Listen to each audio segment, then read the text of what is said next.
Ukraine और रूस के वॉर की बात करते हैं। ये मेरा तीसरा वीडियो इस पूरे मामले पर है, इस युद्ध को लेकर है। मैंने पहले वीडियो में, अगर आपको याद हो, तो कहा था कि क्या रूस और यूक्रेन का ये युद्ध क्या तीसरे विश्व युद्ध की आहट है, क्या ये तीसरा विश्व युद्ध भड़का सकता है।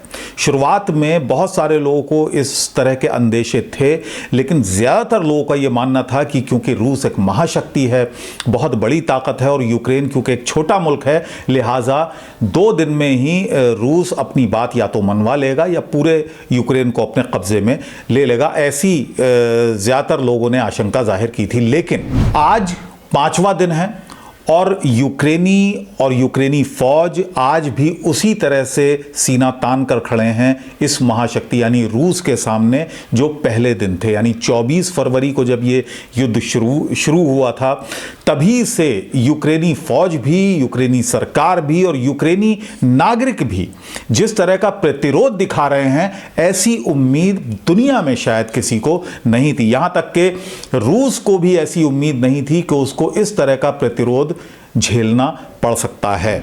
जो दावा किया जा रहा है, और अगर उसमें सच्चाई है, तो एक बहुत बड़ा नुकसान रूस को है, क्योंकि दावा अभी तक ये किया जा रहा है यूक्रेन की तरफ से कि उसने रूस के लगभग 4500 यानी 4500 सैनिकों को ढेर कर दिया है।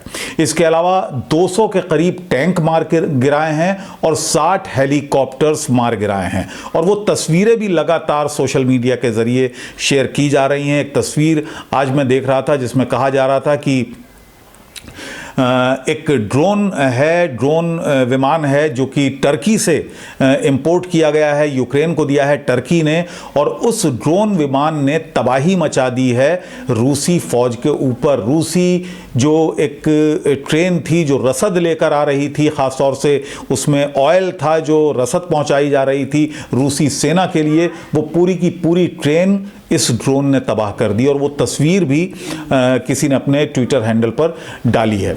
तो इस तरह की खबरें भी आ रही हैं। हालांकि लगातार खंडन भी आ रहा है कि इतना नुकसान रूस का नहीं हुआ है, लेकिन जो तस्वीरें हैं वो भयावहता बयान कर रही हैं इस युद्ध की। बहरहाल दावे होते हैं और खंडन भी उसके होते हैं इस तरह के युद्ध में, अपने अपने मोराल को हाई रखने के लिए, अपने अपने फौजियों को या अपने नागरिकों को जोश दिलाने के लिए इस तरह के दावे सरकारें करती हैं। लेकिन 5 दिन तक इस इतनी बड़ी सेना के सामने टिके रहना और व्लादिमीर पुतिन की परमाणु हमले की धमकी, ये बयान करती है कि कितनी विचलित है रूसी सरकार, रूस के राष्ट्रपति व्लादिमीर पुतिन के उनको परमाणु हमलों की धमकी तक, इनडायरेक्टली हालांकि उन्होंने ये धमकी दी है, सीधे तौर पर धमकी नहीं दी है। उन्होंने जो अपनी सेना है, जो उनका परमाणु प्रोग्राम देखती है, उसको हाई अलर्ट पर रखा है कि परमाणु हमला कभी भी वो कर सकते हैं, ऐसा इस तरह का उन्होंने एक नोशन दिया है। तो ये हताशा जाहिर कर रही है रूसी सरकार की, रूसी राष्ट्रपति व्लादिमीर पुतिन की। इसके अलावा बेलारूस की जो फौज है उसने अपना समर्थन रूस को दिया है, और बेलारूस ने यह भी कहा है कि वो अपने फौजी लड़ने के लिए यूक्रेन भेजेगा। खबर यह भी आ रही है कि हंटर सेना, जो कि चेचेनिया की बड़ी एक खूंखार सेना मानी जाती है, वो उतार दी है रूस ने यूक्रेन में। इस तरह की खबरें भी आ रही हैं। तो ये तमाम खबरें इसलिए आ रही हैं क्योंकि रूस को शुरुआत में शायद इतना प्रतिरोध का सामना करना पड़े, इसकी उम्मीद नहीं थी। वो सोच रहा था कि शायद वो यूक्रेन को 2 दिन में जीत लेगा, या पहले ही अपनी बात मनवा लेगा, कि या मजबूर कर देगा वहां के राष्ट्रपति ज़ेलेंस्की को कि वो बातचीत की टेबल पर आकर रूस की शर्तें मान लें। शर्त एक ही थी, वो ये थी कि नाटो से दूरी बनाए यूक्रेन, और नाटो का जो सदस्य देश बनना चाहता है उससे वो दूरी बना ले। तो ये शर्त रूस की थी, क्योंकि रूस नहीं चाहता था कि नाटो सेना और नाटो फौजें रूस के इतने अंदर तक आ जाएं कि यूक्रेन में अगर वो बैठ गई तो एक बहुत बड़ी मुसीबत रूस के लिए वो बन सकती थी।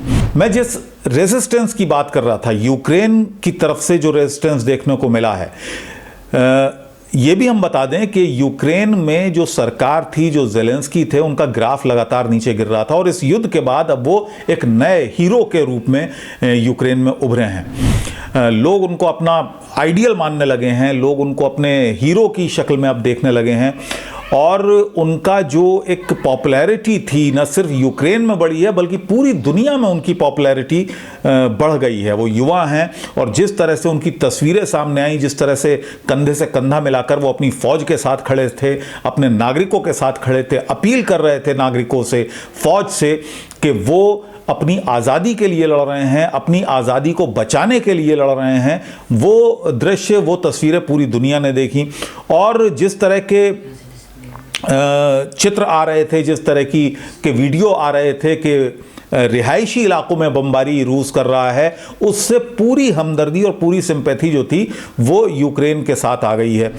जहाँ तक भारत का सवाल है, बहुत सारी तस्वीरें यूक्रेन से आ रही हैं, बहुत सारे वीडियोस आ रहे हैं, बहुत सारे ऐसे वीडियोस आ रहे हैं जो विचलित कर सकते हैं, हम उनको दिखा नहीं सकते हैं आपको, लेकिन वो भयावहता बता रहे हैं, इस युद्ध की भयावहता बता रहे हैं। बहुत सारे भारतीय वहाँ पर फंसे हुए हैं, ख़ासतौर से जो भारतीय स्टूडेंट्स हैं वो वहाँ पर फंसे हुए हैं। कहा जा रहा है कि ये आंकड़ा लगभग 20,000 के करीब हो सकता है, कि 20,000 के करीब स्टूडेंट्स जो अलग अलग विश्वविद्यालयों में वहाँ पर एडमिट हैं, वहाँ पर स्टडी करते हैं, वो फंसे हुए हैं और उनके हाल बुरे हैं। उनके लगातार वीडियो आ रहे हैं, वो वहाँ से वीडियो कॉल अपनों को कर रहे हैं, अपने परिवार को कर रहे हैं। तो वो एक परेशानी अलग है। भारत सरकार का जहाँ तक ताल्लुक़ है, तो सरकार ने, भारत ने एक तरह से समर्थन किया है रूस का, क्योंकि उसने जो रूस के ख़िलाफ़ जो प्रस्ताव यूएनएससी में आने वाला है उससे अपने आप को अलग कर लिया है, वो वोटिंग में हिस्सा नहीं लेगा। तो एक तरह से उसने मदद की है। इस बात की खींच भी नज़र आई जब एक खबर आई कि यूक्रेनी पुलिस ने भारतीय छात्रों पर डंडे बरसाए, उनको मारा पीटा, उनको प्रताड़ित किया। तो ये भी कहा गया कि क्योंकि भारत ने रूस का समर्थन किया था, लिहाजा इसलिए हो सकता है कि यूक्रेनी जो पुलिस है, यूक्रेनी जो सेना है, वो खींच कर या बदले की भावना से भारतीय छात्रों को निशाना बना रही थी। हालांकि ये अपुष्ट खबरें हैं, इनमें कोई हम ये नहीं दावे से कह सकते कि सच्चाई यही हो, क्योंकि हर व्यक्ति डेस्परेट है वहाँ से निकलने के लिए। लिहाजा भारतीय छात्र भी वहाँ पर काफ़ी डेस्परेट हैं, अलग अलग बॉर्डर्स पर हैं। कुछ लोग रोमानिया जाना चाहते हैं, कुछ लोग बेलारूस जाना चाहते हैं, तो अलग अलग बॉर्डर्स पर भारतीय छात्र हैं।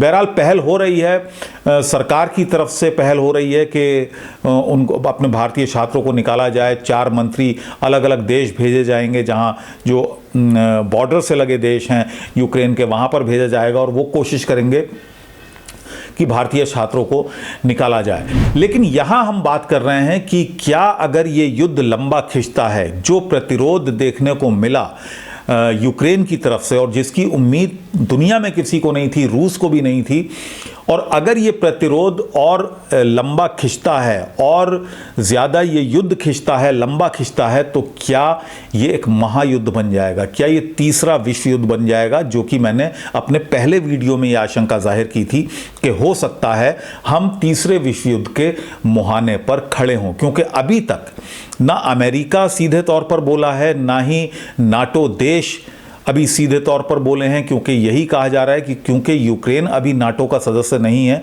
लिहाजा सीधे तौर पर कार्रवाई नाटो देश नहीं कर सकते हैं। लेकिन यूरोपीय देश लगातार मदद कर रहे हैं, फौजी साजो सामान लगातार दिया जा रहा है यूक्रेन को। बहुत सारे देशों ने पहल की है कि वहाँ तक मदद पहुँचाई जाए, रसद पहुँचाई जाए, ताकि ये जो प्रतिरोध है ये करने में सक्षम हो यूक्रेन।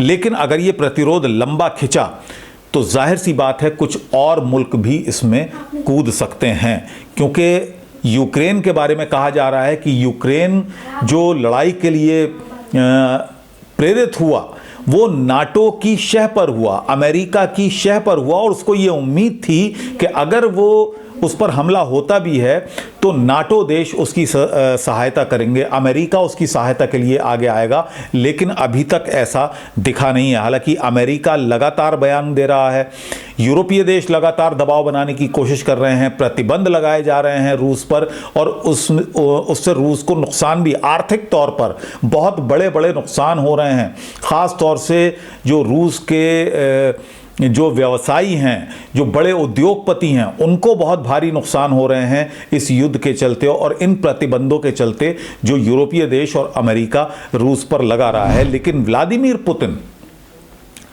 अभी तक इस मामले में कुछ भी बोले नहीं हैं। शुरुआत में ये खबरें आई थीं कि यूक्रेन के राष्ट्रपति ने उनसे बात करने की कोशिश की थी, लेकिन उन्होंने बात करने से इनकार कर दिया था और उन्होंने वो टेलीफोन लाइन पर नहीं आए थे और उन्होंने एक तरह से कह दिया था कि वो अब जो भी युद्ध में होगा, ये युद्ध ही फैसला करेगा कि कौन सही है कौन गलत है।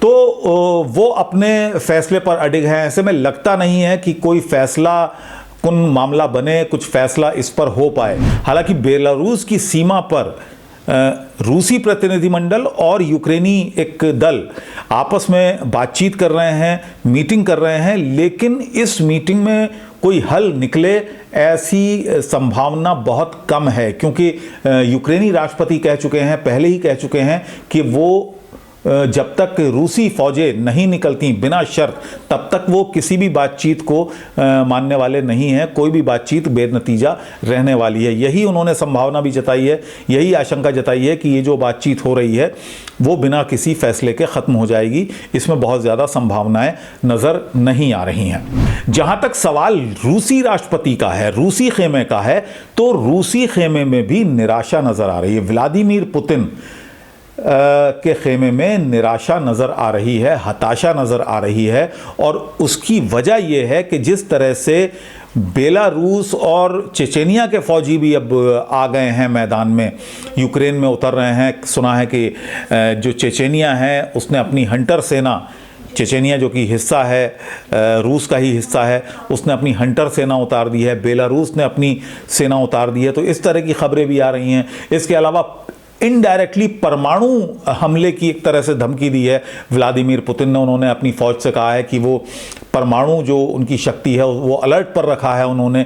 तो ये एक इनडायरेक्ट धमकी है कि ये परमाणु युद्ध में भी तब्दील हो सकता है। तो ये एक हताशा नज़र आ रही है, और वो इसीलिए है क्योंकि व्लादिमीर पुतिन को शायद ये उम्मीद थी कि ये युद्ध 2 या 3 दिन में ख़त्म हो जाएगा, लेकिन अभी कीव शहर जो कि राजधानी है उस पर सिर्फ घेरा ही डाला है रूसी फ़ौज ने। अभी तक कामयाबी नहीं मिली है रूसी फ़ौज को शहर के अंदर जाने की, क्योंकि इतना ज़बरदस्त प्रतिरोध मिला, इतना ज़बरदस्त रेजिस्टेंस मिला यूक्रेनी सेना की तरफ से और यूक्रेनी नागरिकों की तरफ से कि जिसकी कल्पना शायद रूसी फ़ौज ने नहीं की थी। अब पूरी दुनिया की नज़रें इसी बात पर हैं कि क्या ये जो चिंगारी भड़की है रूस और यूक्रेन में, क्या ये महायुद्ध बन जाएगी, क्या ये विश्व युद्ध में तब्दील हो जाएगी। तो खुदा ना खास्ता ऐसा हो, लेकिन अगर ऐसा होता है तो बहुत बड़ी तबाही के मुहाने पर न सिर्फ यूरोप बल्कि पूरी दुनिया खड़ी है।